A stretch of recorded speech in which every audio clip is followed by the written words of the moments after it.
And before starting your session, I want to introduce you to our audience. Julie Broad is a founder of the self-publishing services from book launchers and an Amazon overall best-selling author. She runs a popular YouTube channel, Book Launchers TV, where she teaches not non-fiction authors how to write and market books that resonate with readers.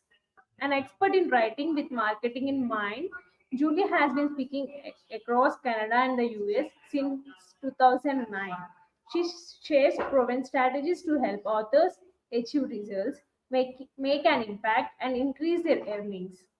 More information about her can be found at julieboard.com. That was a really great bio, Julie. You have done a really great job, and the stage is all yours. Great, thank you. All right, so who already is an author? Go ahead, use that chat. Let me know how many authors we already have here. And hopefully you can see the slides on there. It looks, there we go, they're on now. All right, fantastic. So welcome. I've got a thumbs up from Lacey. I don't know if that means she's written a book, but you can feel free to tell us about your book as well. We're going to chat about 3 ways, power moves, if you will, to help you use a book to grow your brand. And if you have a business, which by the way, here's a secret, if you're an author, you have a business because your book is your business. So this is going to be how to use your book to grow your business. Now, I got 3 kind of main themes that we're going to cover, which is 1, the hook that sells.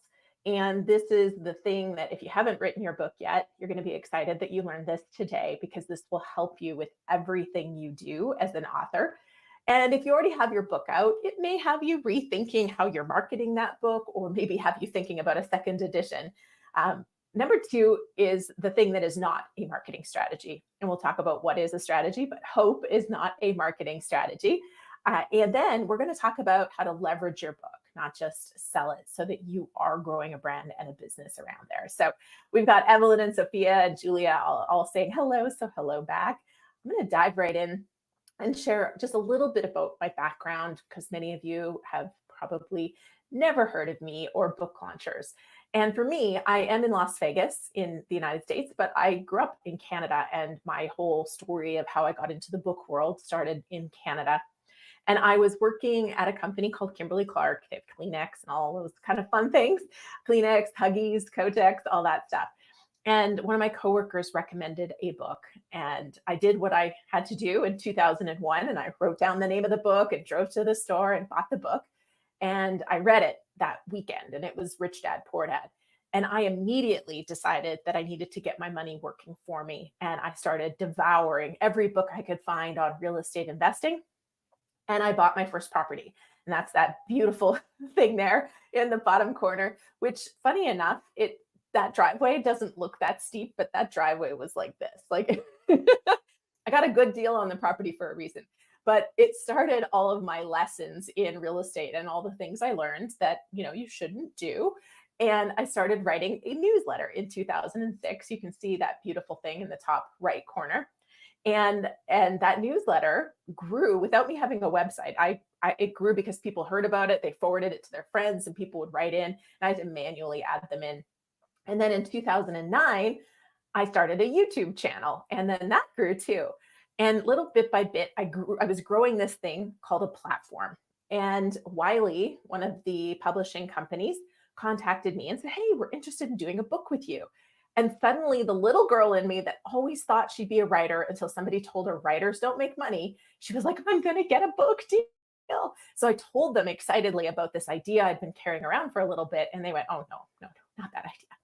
So then they said, "Here is the idea that we want you to write a book proposal about." And so I spent 3 months, I hired people to help me, and I wrote this book proposal and I sent it in, and I'm waiting and I'm waiting. And then they email me and say, "The marketing department doesn't think you have a strong enough platform," there's that word again, "to sell books. So we're not actually going to give you a deal." So first they hated my idea, and now they were rejecting me. And I can smile about it because it was truly the greatest thing that happened to me. But at the time, I was absolutely devastated. And it took me a little bit to recover because I also had friends that did get book deals around the same time. And so I was looking at them going, what do they have that I don't have? And it was hard. But ultimately, I was being given a great gift because I went back to that original idea and I wrote it. And I thought, you know what? I'll self publish this so nobody can tell me what to do. And I'm going to write the book that maybe nobody will want, but I don't believe that because I've read every book there is to read on in the real estate space. And this book hadn't been written. And so I did. I published the book idea that I had, which is called More Than Cash Flow. And I took it to #1 in print books on Amazon. And it was in the top 100 print books for almost 200 days. It outsold Dan Brown and the Game of Thrones. Like it did really, really well. So Wiley didn't know what they were talking about. But it also fueled this whole new world for me, which was, what we know today as thought leadership. I started speaking on these big stages. I was on TV stations, always the morning show. Nobody ever wanted to talk to me in the evening. So I had to be coherent and lively at 6 a.m. But I won a top 40 under 40 award. I was in, front cover of magazines and newspapers and the whole thing.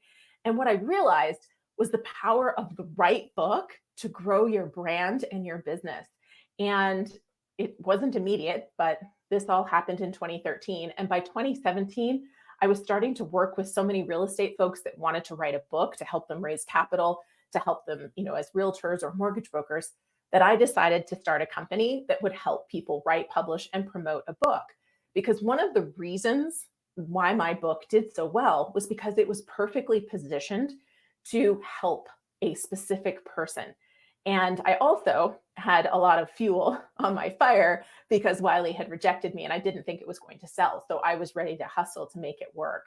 But ultimately, I started to see the power of the right book, but the need for all of that to be under one roof, because a lot of people write a book and then they figure out how to sell it.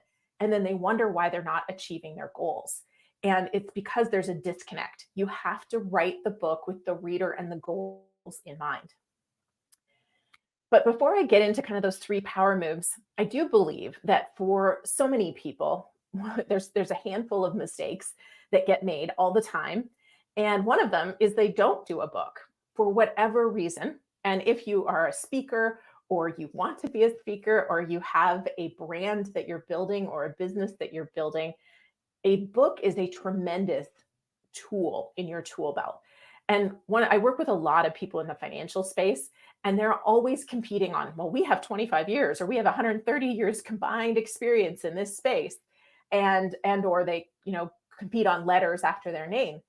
But everybody has all of those credentials. So what if you're the person who wrote the book on the problem and the solution to that problem that your ideal reader or customer or anything can do? We even have worked with people who want to change careers and they write a book to position themselves as the expert so they can not only get the job they want, but get the highest paid possible job that they want. And who's going to say no to somebody who takes the amount of effort, energy, and expertise to write a book on a subject? It's a powerful tool to differentiate yourself from anybody. So that's a mistake, not having a book. Oops, I hit 2 buttons here all at once. We'll cover both these. The other mistake I see, though, is people pay to be in an anthology.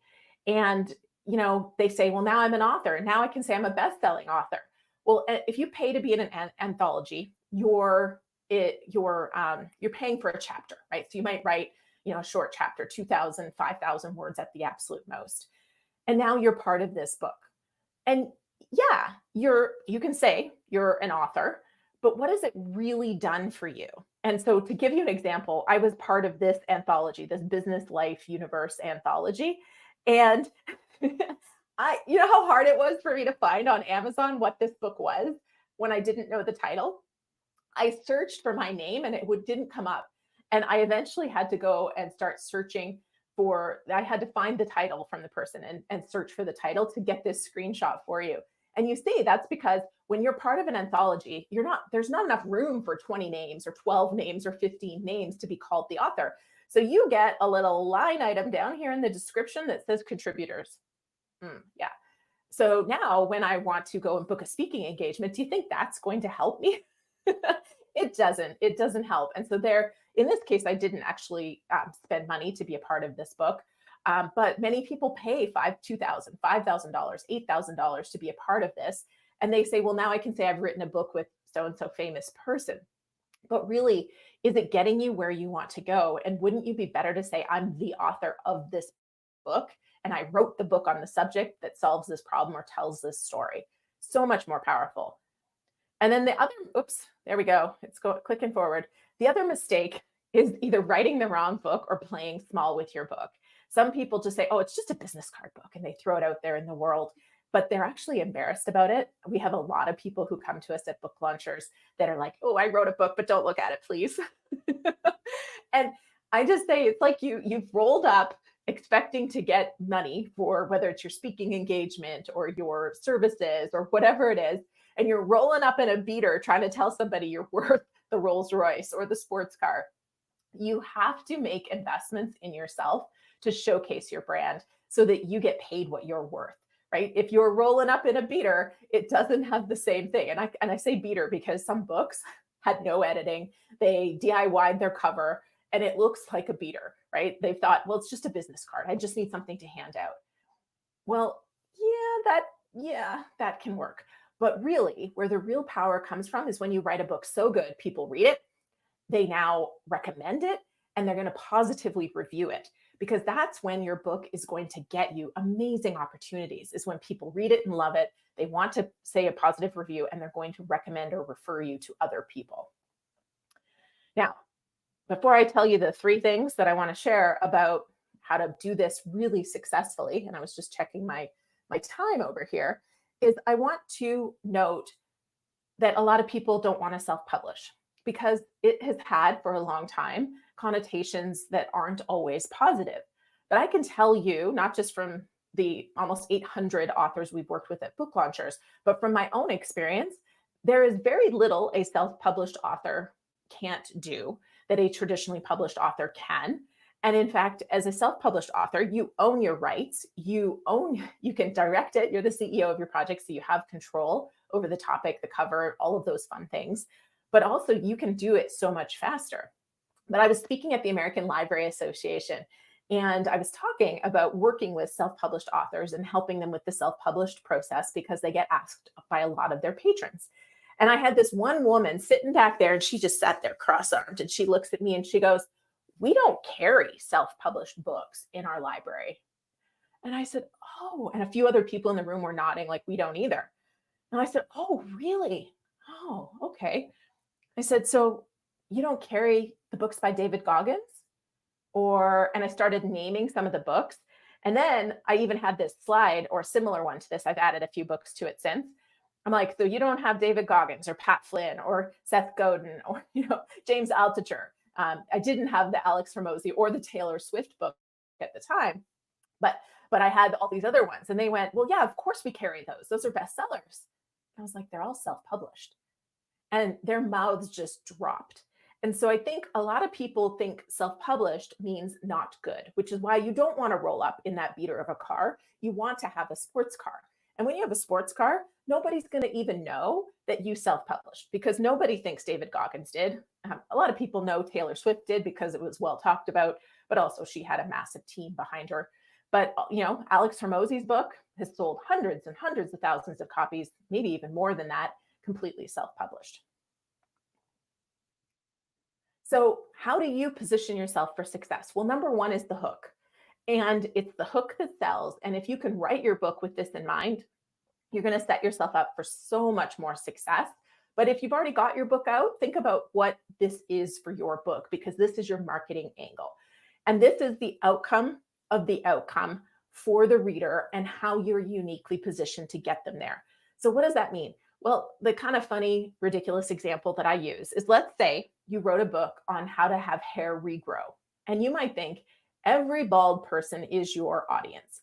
And in fact, my dad, as an example, he's been bald since his 20s, and he's, I don't actually know his actual age. Isn't that terrible? 81. Let's call him 81. I think he's either turning 81 this year or he's already 81. Regardless, I mean, that's a lot of decades where he's been bald and does not care. So you're not selling that book to him. But my friend flew to Europe a couple years ago and got hair plugs put in his hair because he didn't think he was getting the kind of dates that he was looking for, basically. And he thought it was because he didn't have hair. So the solution isn't the hair regrowth. It is the confidence that comes with having a full head of hair that now allows you to strut in and ask for what you're worth in your job and ask that girl on the date, all of those kind of things. That's what you're selling. That's the outcome of the outcome.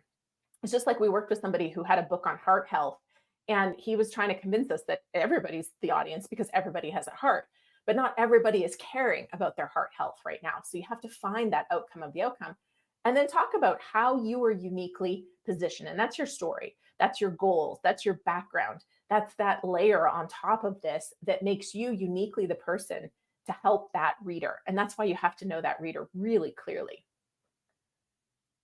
One thing I always tell people is your book might be about you, but it's not for you. What do you offer your reader? So important. And your reader is not everyone. Get clear, get specific. And a lot of people get afraid of that. And so I have another example on another slide. I'm actually going to go to it first before I tell you about Michael. This one right here. So a lot of people are afraid of being too niche. So this is a book on tactical lock picking. We did this one quite a few years ago, but it's still my favorite example. And it's all about getting through locked obstacles to save lives and reduce property damage. And this book, because my team, we help them write it and publish the book, but we also have a team of marketers who pitch you for speaking and media and run ads and book awards and all that stuff.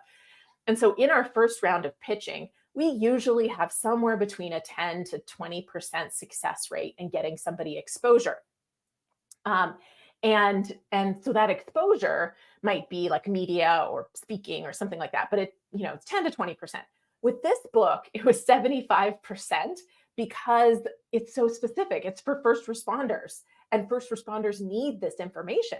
And in fact, that first round, we got him a paid speaking engagement, which doesn't happen.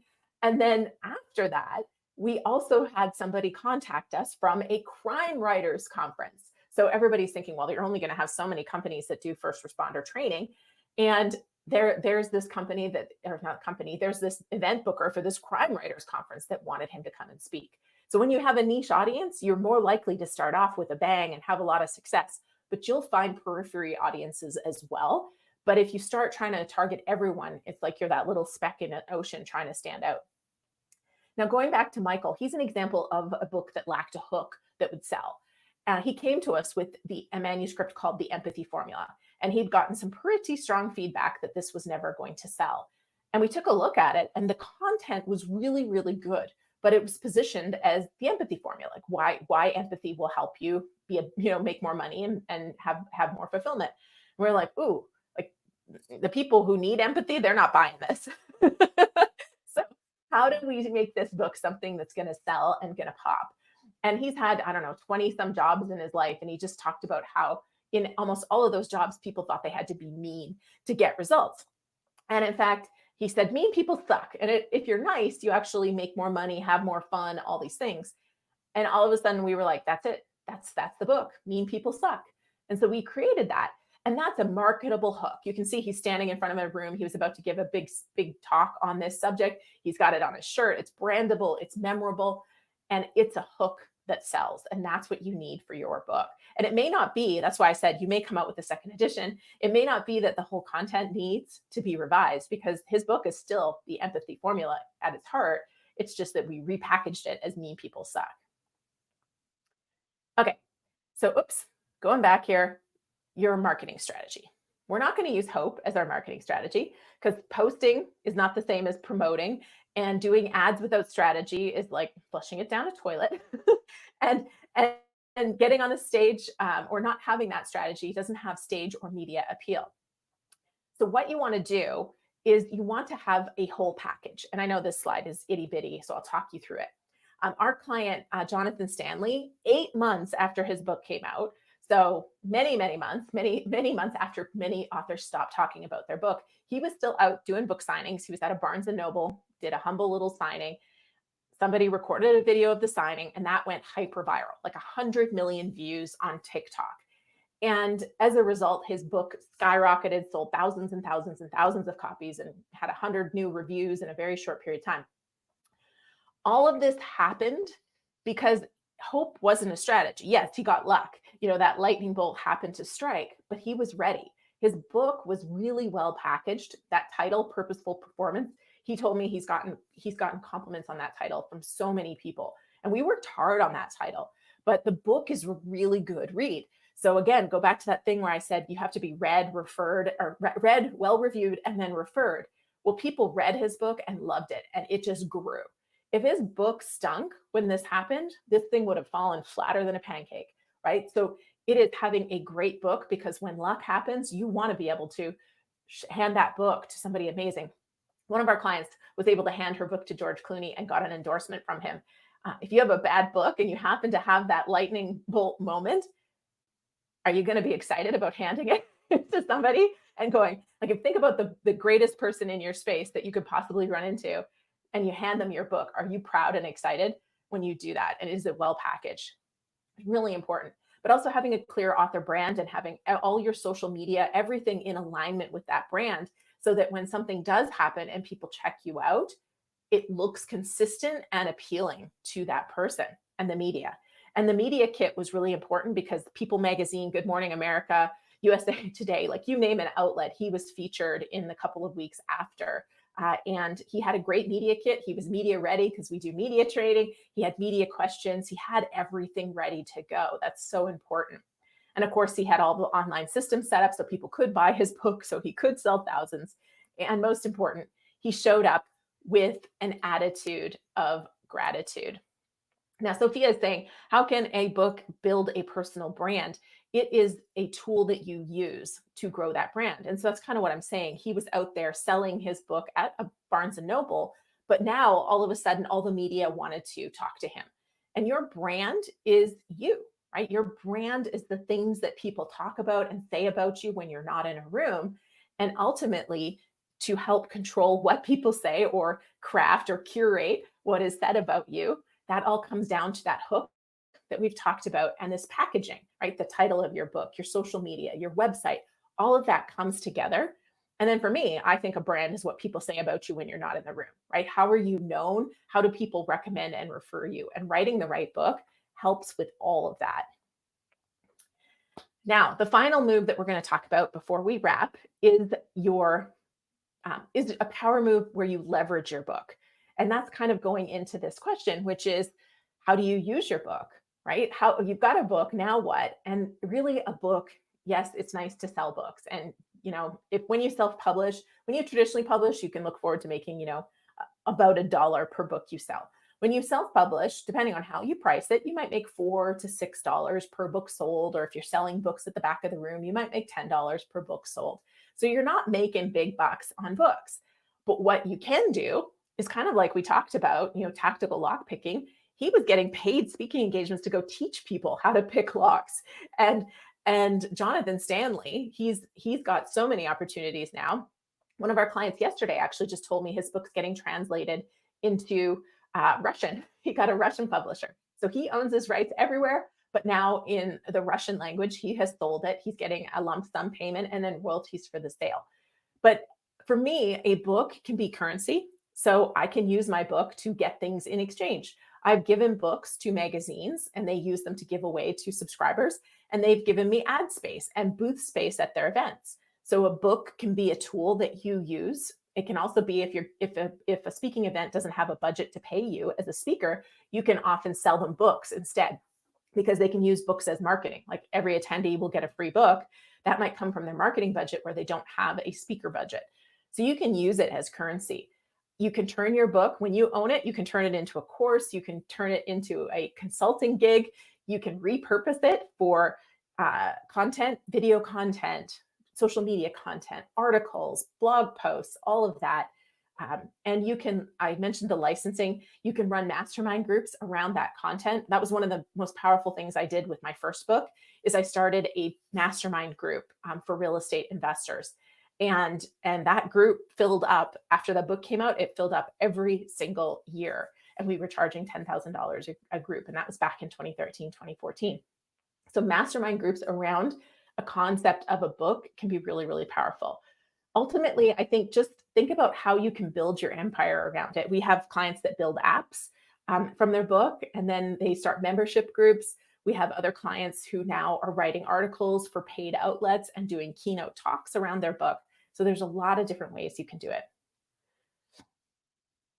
Julia just asked, do self-published books have the same credibility as traditionally published? And I mean, I'll argue yes, but only if you do it so well they don't know you self-published, right? Going back to my comment about the American Library Association, if I can get back to that slide, all of these books are self-published, and they have just as much credibility as a traditionally published book and have sold many more copies than many of the traditionally published books. But it comes down to whether you invest in the quality or not, because a lot of people self-publish and there's no gatekeeper to say, hey, you need to have another editor go over this. A lot of people will do one edit. Our books, we have 3 different editors go through them, and traditionally published books will have 3 or 4 edits as well. So the quality is up to you. And that is why some self-published books don't get the respect. But if you produce a book that is so good nobody knows it's self-published, then the world is your oyster and all the opportunities are there for you that anybody else can touch. There's nothing you can't do as a self-published author that a traditionally published author can do, except make the New York Times list. They have yet to put a self-published nonfiction book on their list. But it's a game anyways. That whole list is curated. And we know for a fact there's quite a few authors that way outsell some of the authors that are on the New York Times bestselling list, and they don't make it. And some of them are traditionally published and some are self-published. So it's very much a curated list, and they even disclose that openly. So it's up to you if it's going to have the quality and how it's going to be perceived. Ultimately, I recommend you build your empire around your book. This is one of our authors, Nick Hutchison. He wrote Rise of the Reader. And when he wrote this book, he already had a company that helps authors with creating video content and some social media content called Book Thinkers. And he used his book to further expand his empire. And he's now running live events. He has coaching and consulting on top of the services that his company Book Thinkers has. He's building an empire, and it all surrounds this particular book. So think big, because when you do, the opportunities are great. Okay, so really recapping really quick, have a hook that sells, and that hook is about your reader.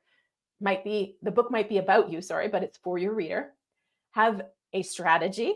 So know your goal, and then have a marketing strategy. Open the doors, whether it's podcasts or speaking or other tactics that you're using. Hope is not the strategy that's going to get you found, and make sure you're ready for it. Have that packaging, the website, the social media, the book, all ready for that. And then get ready to leverage that book, because it's not just the book, it's the content in that book, and that can become your entire empire. All right, if you would like, you can book a call with me directly, not somebody on my team, but with me directly to chat about your book idea or your book if you're thinking I need to do a second edition. So we'll work on clarity. Oh, sorry, my pop-up popped up. We'll work on clarity. We'll help you figure out what support you need. So you can fill out that form, booklaunchers.com/apply. And also you can get a book to help you because everybody needs a little bit of guidance around how to write a book that's set up to sell. So you can get this book free in audio format at booklaunchers.com/free audio.